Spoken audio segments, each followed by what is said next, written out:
Dagashi is definitely a weird anime. Its premise revolves around candy and appreciating other sweets, and yet the show manages to keep me engaged with its sketches and katas. Dagashi also is a story about some random average boy who lives in a remote village. It's about his journey of accepting his fate as a candy shop owner to basically inherit the business of his father. And stop trying to sound cool by calling me the successor! It's not some kingdom, it's a small candy store! The problem is that he has his own personal dream of becoming a manga artist, which is arguably a worse fate than rotting away in a remote environment. Drawing manga is a hard, demanding job. You have to be creative and capable of meeting deadlines. Anyhow, It's time to grow up! I'll choose my own job! I'm going to make manga, okay? this is a story about coming of age and accepting your family legacy. There are many other elements which make this anime enjoyable, like this voluptuous, weird chick called Hotaru. Can I ask you something? She's a wild card thrown into the game. The foreign chick sent to recruit Kokonotsu's father for a bigger company.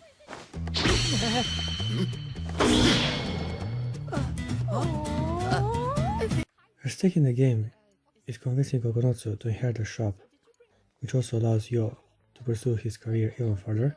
I really enjoy Hotaru. She's by far the best aspect of the show.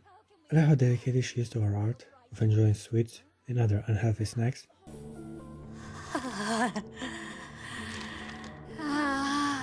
I told you it was high quality. The anime can get a bit boring at times, as she's explaining all the origins and flavors of certain candy, but the writers found a way to keep the show fresh and engaging by having Hotaru be a beautiful and provocative bimbo for Kokonotsu to stare at.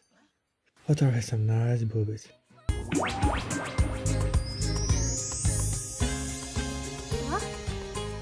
Hi, Master! In perfect shape, her ass. She is usually decent, but even with her clothes on, you can see those milkshakes, man. Now that's a real candy, if you ask me, brother. Besides her delicious titties, Hotaru is also in perfect shape. Her ass does not get much screen time, sadly, but it is not noteworthy part of her personality. Thankfully, Hotaru isn't the only attraction in this small little town. We also have Sayaka, who is a slender, clueless childhood friend of Kokonotsu. Like any good anime out there, the female childhood friend has a crush on the main character. She loves him. I'm so happy right now, I could literally die from happiness! Hey guys, check it! Ever since they were kids, she had a thing for him. In typical anime fashion, the protagonist is completely clueless and oblivious to her feelings. I really enjoyed this dynamic. It's not a love triangle, because Hotaru is fully dedicated to her cause and only has business interest in Kokonotsu. Over there. The guy I love is in front of me. And yet this state of affair makes this anime a bit more unique and intriguing to watch. Saika also has a brother, who is the perfect of the story. To seems to be Kokonotsu's best friend. It's kind of funny how open he is about teasing his sister. You notice how she likes Kokonotsu and often tries to help her charm the protagonist. Now I also like how To is willing to get nasty and kind of perverted even towards his own sibling. I mean, he lifts her skirt in the first season for the main character to take a peek.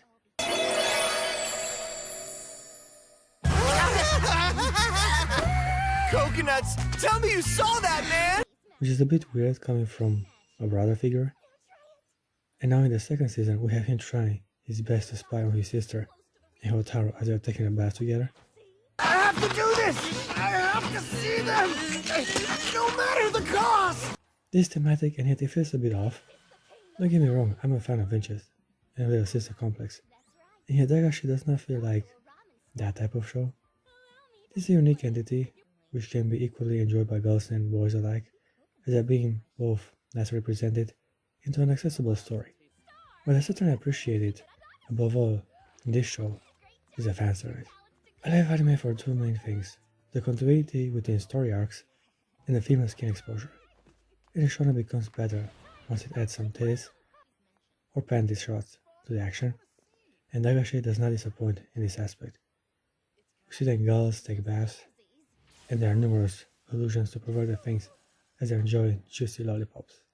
I also very much appreciate the lesbian tension between Saika and Hotaru. You see, the new girl in town gets impressed by Blondie's ability to understand her game and considers her a master in regard with candies and other sugar-related activities. What are you gonna do to me? Let's be honest here. Do you swing that way? Now close your eyes. Saika has no major interest for the industry, however, and her abilities are just talent. Whenever an anime can also have some Yuri tension, it gets a special place in my heart. Yes, my darling. Who, me? In the latest episode of the first season, Saika gets the wrong idea from Hotaru, as she misinterprets her intentions for flirting. Are you ready to see how love tastes? Well, How come this anime does not have an ecchi tag? It's a bit puzzling. Maybe it relies with its craftsmanship of introducing so many cliché and fan service while still keeping it fresh and focused on its premise and character development. Now let's focus a bit on the second season. From what I can see, the story is yet again episodic. We're getting presented with numerous scenarios where Hotaru asks Lud while talking about candy. Reminds me a bit of Kakegurui, but the apparent purpose of the anime is to talk about variants of candy. It is mostly about the weird way characters interact with each other. The Dagashi idea seems more like an excuse to have young teenagers flirt and have fun with each other. Episode 3 is a very good example of the way this anime is structured. First we have the boys acting like idiots while bonding over pathetic simple games. Once Hotaru makes her appearance, To and Kokonotsu start drooling like perverts over her amazing voluptuous figure. I'll ditch the skirt like so. And voila! Well, I can't say I blame them. First of all, Hotaru is incredibly hot. And second, she's kind of lewd and provocative. Besides, my skirt has 2 different layers. Pretty neat stuff, huh? While she's not willingly flexing her assets, it is her careless behavior and dedication to Dagashi which makes her expose her charms. Not yet. Have you found anything? Just like in the previous season, when she comes to the stage, all eyes fall on her.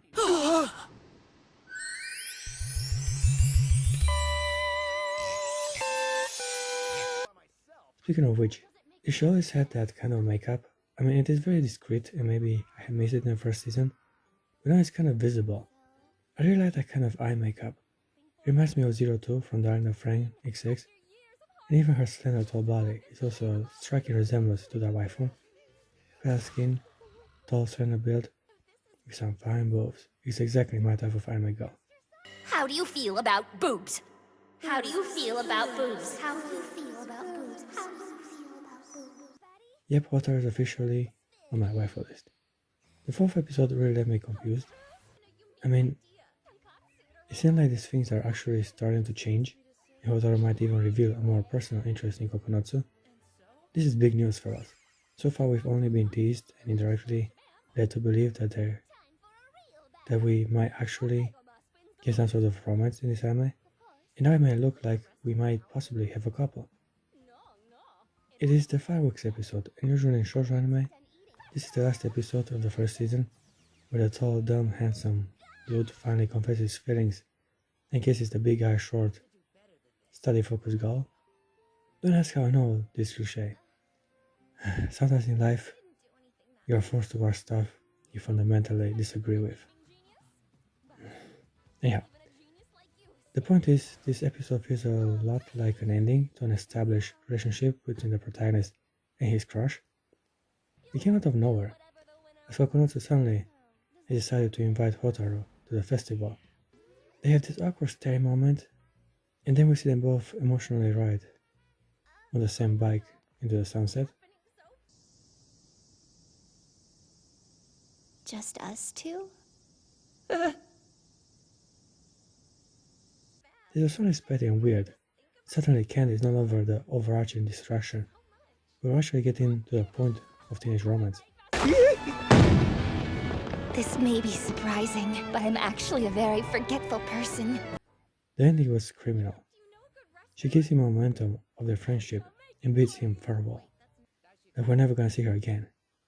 In action shown, this is the moment when one of them dies, and yet we still have like half a season in front of us, therefore the weight of the moment wasn't that emotional. Also, it was nice to see how the protagonist was expecting a kiss from her. He's a simple-minded guy, and I can relate to that. No philosophical bullshit, monologues, or ideals. If you're a good champ, you gotta go straight for the ass or not. Otherwise, the story tries to keep it fresh by introducing new katas and obstacles in Kokonotsu's path for success, like his father breaking his little finger, having competition on the market from a new convenience store, mundane stuff for a slice of life show. I give Dagashi Season 2 a 7.4 out of 10. It's an easy and enjoyable watch. If you feel bored and want to get your mind off things, try it. It's quite relaxing.